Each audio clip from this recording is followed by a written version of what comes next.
Sa simula, ang Pilipinas ay isang paraiso. Lupaing sagana, dagat na bugaw, kalikasan na kay ganda.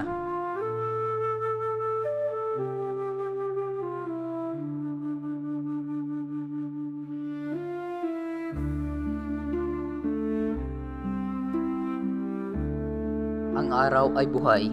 Sa bukid, sa dagat, mga tao ay nagtatrabaho, nagpupunyagi, nagtataguyod ng pamilya.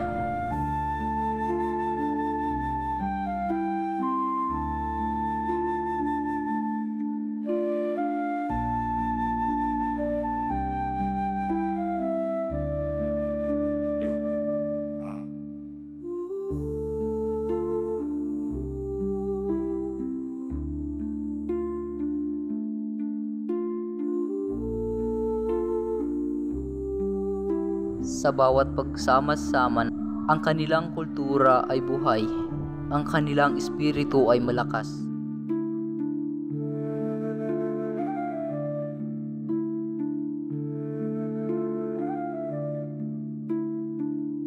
Ngunit hindi lahat ng kapayapaan kailangan nilang maghanda, lumaban, ipagtanggol ang kanilang tahanan. Nakikipagpalitan, nakikipag-ugnayan, ang kanilang mundo ay lumalawak, ang kanilang kalaman ay lumalalim.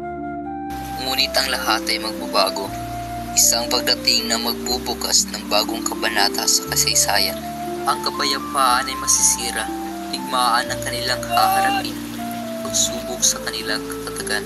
Ngunit hindi sila susuko, sila ay lalaban, sila ay magtatanggol.